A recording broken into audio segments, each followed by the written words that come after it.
Do you want complete Would you like complete please? Would you like complete peace of mind and simple Would you like complete peace of mind and simple and lightweight security?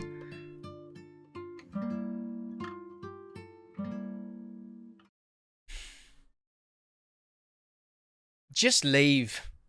Not you guys. Nah, it was me acting. And the Oscar goes to... Seal that up.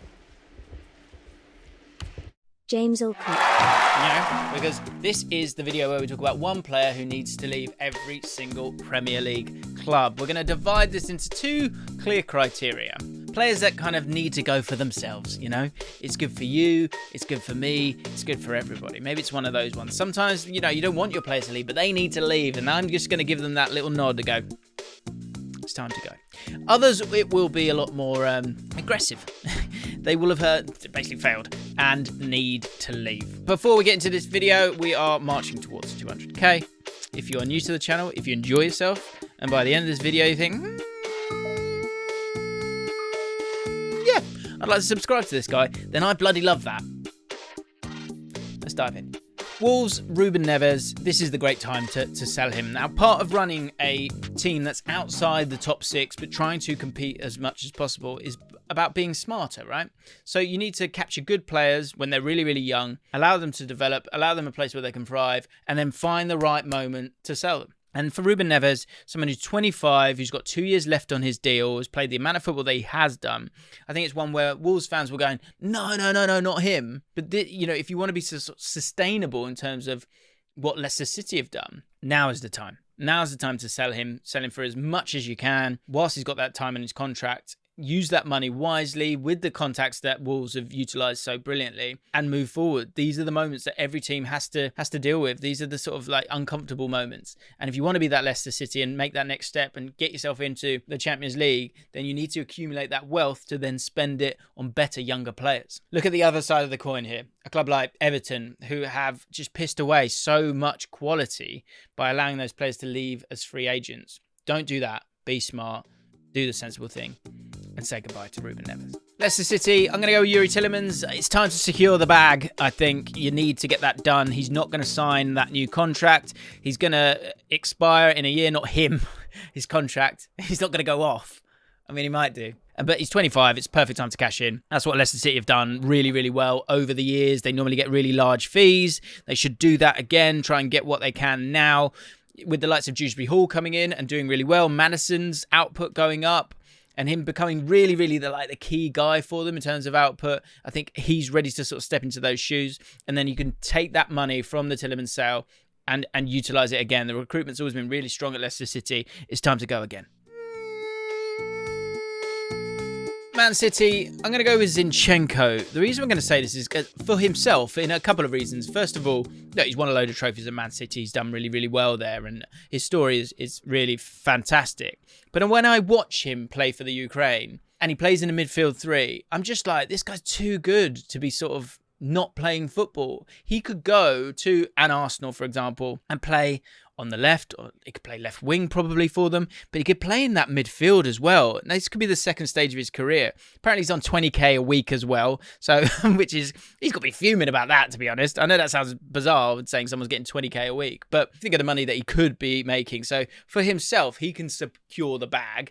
And also I think a team will get a player who's got incredible quality, incredible creativity, and is a leader as well. Crystal Palace, Christian Benteke. It's time for a new generation of striker at Selhurst Park. He's been a good servant, hasn't he? He's sort of given it his all. He's not really worked. He's only got to sort of double digits in the league twice in 6 seasons. I never really rediscovered that form that he had at Aston Villa when he came into the Premier League. And with Mateta coming in, taking the mantle and being really excited. So I've got Gary Lineker, Windy Pots there. With Mateta coming in and kind of becoming the main target man, you've got Edouard as well. You've got a very fluent team. The only real role for someone like Benteke is to come on in the last 10 minutes and get in the mixer so we can chuck one in. It's not really where Crystal Palace are at anymore, and it's time for him to move on. Liverpool, it's got to be the Ox, hasn't it? Alex Oxlade-Chamberlain. There's no point in being at Liverpool really anymore. The only reason you might want him to stay there might be something that we are not privy to, right? And look, this is pure speculation. I'm probably talking nonsense. But I wonder if there's something in the fact that he can't play the amount of games that you would want him to, right? Because when you look at the numbers, he played 17 times in the league in the last season, but his game time equated to 8.790s. So he's not getting selected and he's not getting the minutes. The only reason he might be happy staying there is a bit like Origi. You know, you're winning trophies, you're still a big part of the squad, and you have your little moments in November and February where it's all getting a bit hectic. He also played a bit further forward, which is probably quite enjoyable for him. But I think if he's got the fitness to play, I think we've all really enjoyed watching him play as, you know, an 8/10, an advanced midfielder who's sort of box to box, is able to get about. I am questioning his durability a little bit, but if he can go somewhere and play games, I think that's best for everyone. He's had a great time at Liverpool, but it might be time to move on, especially with Liverpool in the market for another central midfielder. Southampton, Nathan Tella. I like him. I think he's a good player. I think he's an exciting winger. I think he's got ability in the final third, athletic, has high potential. I just don't think he's ever going to realise that at Southampton, certainly not under Hasenhüttl and the way that they play. Like, here's a great stat for you guys. So if you are going to get goal contributions and kind of, you know, do the best things of football, scoring goals, you're going to struggle at Southampton. That's why he has to leave. He just doesn't fit that football club in terms of how they set up. You know, think of the likes of Redmond, Teller, Gineppo and Walcott. How many goal contributions between them all? All kind of wingers, aren't they? One single goal contribution between all of them. I mean, that's not a dig at Hasenhüttl. It's just he plays a different way. It's more about the fullbacks getting forward. So Nathan Tella just doesn't suit it. Needs to move on. Moving on now. Then I'm breaking through. Nothing can stop me. Bournemouth, Chris Mepham.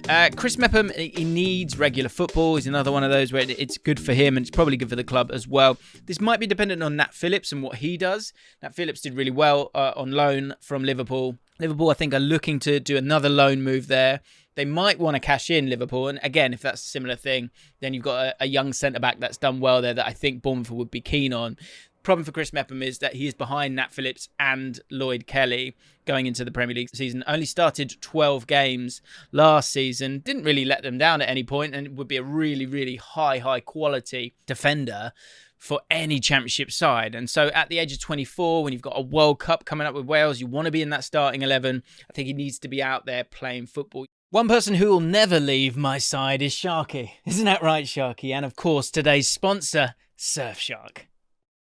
So what is Surfshark? Surfshark is a VPN, which is a virtual private network. It encrypts all the data between your device and the internet and keeps you safe and sound. But that's not only it. It also allows you to travel across the world. Virtually, of course. Not actually. But when you're roaming the World Wide Web. The second thing that is phenomenal about the Surfshark VPN is that it has 3,200 servers. That means that if you are watching something and it all of a sudden says that you can't watch it because you're in the wrong country, you can change the IP address to a country that allows you to watch it and you're good to go. A great example of this is for all my EFL crew. When I want to watch QPR at a 3 p.m. kickoff, I want to watch it through the QPR website, but because I'm in the UK, I can't. But what I can do is change my location from the UK to abroad, let's say the United States, it could be anywhere. And then all of a sudden, I qualify to be able to watch my Super Hoops at 3 p.m. away from home. If that's not enough, Surfshark are giving all sorts away in the month of June. Get yourself into the description, click on the link, because first and foremost, in the month of June, they are giving away antivirus for free. Would you like complete peace of mind and simple and lightweight security? Well, you can with antivirus. Surfshark's antivirus provides advanced malware protection, offering simple and effective security, and also make sure that it doesn't use all your CPM or RAM and doesn't slow down your device. Speaking of devices, this is my favorite thing about Surfshark. Surfshark is on unlimited devices. That is correct. Some places it's like, oh yeah, we'll give it to you on 6. No, double it. Double it again. Double it again. Unlimited. That's what that word means. Look, everyone's on the internet all the time and you want to feel secure, you want to have privacy, and you want to watch what you want to watch when you want to watch it. Therefore, you need to go into the description and click on my Surfshark link. It's a great VPN. I use it myself. And if you use the promo code Allcott, you get 83% off, an extra 3 months for free, and that antivirus that I was talking about earlier. Absolute no-brainer. Get involved right now. Click the link in the description and get yourself Surfshark VPN now. This is a bit of a sad one I don't really want to put forward, but I think it's one where Everton fans will kind of understand me, and for everyone involved, I think it might be for the best. Seamus Coleman. I think Seamus Coleman needs to possibly retire if he only wants to play at the highest level, or maybe drop down a league or move to another league, because I think Everton fans would say it out of love. He's been such a good servant for the club. Lampard absolutely adored his mindset, his leadership, which is amazing, isn't it? That he's kind of always been that consistent there, that the fans have been able to know what they're getting from him. He's a really important captain for the team, but you have to be able to contribute on the pitch, especially for a team like Everton with the squad that they've got right now. And so there's a couple of options here. You know, he could retire and become part of the backroom staff at Everton straight away if he wants to be a manager. Could go to Celtic and play in that division. Of course, that's European football. He might struggle when it comes to that, but there's a lot of experience that he can offer as well. But it does feel like his legs are kind of going a little bit. And with someone who's such a high-octane, high-energy player, it becomes even more obvious, especially in the Premier League against so many quality players on the left-hand side of teams as well. That's the other thing to remember as well. So it's time for a big decision for Seamus Coleman. It's going to be interesting to see what he does. Moving on up, moving on up. Ba-na-na-na-na. Moving on up, moving on up. Ba-na-na.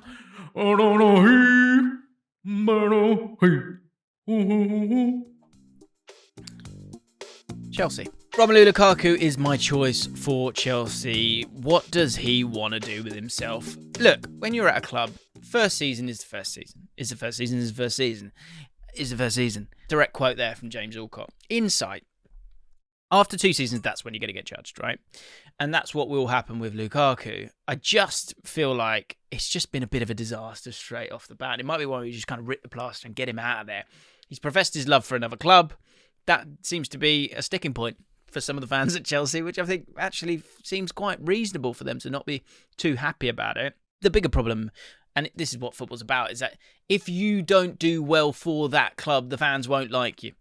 Another quote from me there. And the game passes him by a lot of the time. It seems like either they're not getting the ball to him, there's not that kind of synergy or connection with the other players in the team. Something's off. And he had a conversion rate of 19% last season in the league. We did a video on Darwin Núñez. So, for example, his conversion rate was 33%.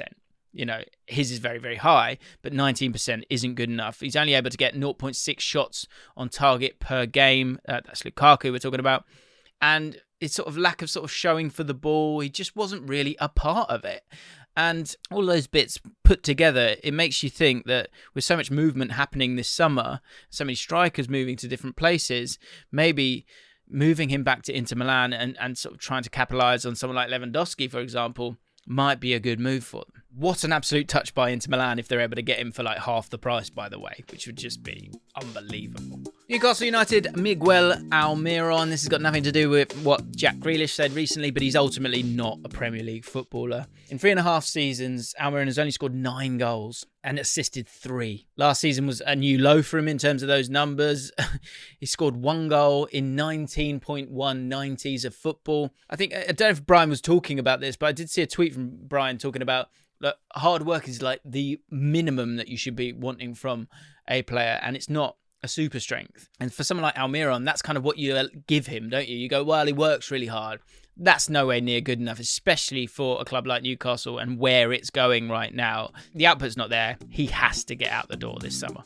Arsenal, Bernd Leno. The thing with Bernd Leno is that you're paying him 100 grand to be a second choice goalkeeper, and that's just not really good business, is it? For someone like Bernd Leno himself, there is an embarrassment of riches in the goalkeeping positions for Germany, but I'm sure he still probably has ambitions to play in the World Cup. If he wants to have any kind of opportunity, he has to play. You can't be playing 4 games a season. And from Arsenal's point of view, you can't be paying someone 100 grand a week and then make only 4 appearances. Way too much money for a second choice goalkeeper. He needs to move on. 1 year left on his deal. The difficult thing is that no one is going to pay that kind of money within his contract and a transfer fee as well. Arsenal want to recoup some kind of money. So the person who's probably going to have to bend here is Bernd Leno. Either that or he's just going to have to sit there and take his money, which he's completely within his rights to do. So just to be clear. Fulham, Anthony Knockaert. He's 30 years old. Yep, he's still at Fulham. He's only been there since 2019, which I feels like he's been there for longer than that. Only played 7 appearances, 4 appearances in the league this year. He's not a Premier League player. He's not good enough for them in the Championship, and they're not playing in the Championship. So I think it's one of those where you need to kind of get some of those players out of it. And he's always been a good option for Championship sides and could be again. So I think for everyone involved, it's time to move on. Tottenham, Harry Winks. Has to be Harry Winks for everyone concerned. He needs to be starting every single week. He's 26 now. I think a lot of Premier League sides would really want him. English tax on it from a Spurs point of view. They might be able to get a little bit more money. And it's one of those where when we're talking about Oxlade-Chamberlain, you're thinking, okay, he might stick around because he's winning a lot of trophies. It's not a dig at Spurs, but they're not winning any trophies. You might as well move on. I mean, maybe that changes this season with someone like Antonio Conte, but at the moment he's the 4th choice central midfielder. He's not going to play. It's time to go. Leeds United, Junior Firpo, came with a great reputation, having signed from Barcelona, but he's unfortunately, he falls into the category of signings that have contributed to the financial struggles of Barcelona, and he's just not been anywhere near good enough for Leeds this year. I saw something on Twitter about how, the sort of desire of him was not there as well in that final game, which kept them up against Brentford. And it's just one where, if you're going to spend decent money on a player from Barcelona, they have to become one of your best players in your team. And it might be one where if you kind of scrap it now, after a season, go, oh, he's just had a bit of a struggle. His reputation isn't totally in tatters. You can still sort of lean on that Barcelona reputation element for him. Maybe you can kind of recoup as much money as possible, get him back over to Spain, make some money, and start again. Nottingham Forest, Lyle Taylor. He's not going to contribute much in the Premier League because, he didn't really contribute much in terms of the promotion season. Wasn't able to kind of get many games once Steve Cooper came through the door. They focused on Brennan Johnson and Zinkernagel and Lewis Graben as well, who scored a lot of goals for them last season. So, and someone who's got a year left, he went on loan to Birmingham, did okay, 8 goals in 32 appearances. 3 of those were penalties, but it was a Birmingham City side that was struggling. He has scored goals at Championship level, and with a year left on his contract, you can get some cash for him. Brentford, Matthias Jensen. The question here is, and Brentford fans, let me know in the comments down below, is he Premier League quality? I know Brentford fans were getting a bit frustrated with him at times. He obviously looked like a very, very cheap version of Christian Eriksen once Christian Eriksen came through the door. Different types of players as well, because the season before, he was dictating play, really tearing it up for Brentford. Good delivery from set pieces a lot of the time, recorded 7 assists and was, dictating play for them. But as he's moved up, he's been a bit of a victim of the style of play of Brentford. And so maybe as they sort of start to open up that little bit more, it might be one where he actually kind of comes into the fold and is more useful for them as they've got more runners, more attacking verve. But he only registered 1 assist last year. And in terms of his underlying stats, things like his long passing and accurate sort of chipped passes fell by 50% in terms of the accuracy. Again, they might be doing more of that because they were being more direct as a team. But there are question marks there, and you've got a lot of midfielders knocking about as well.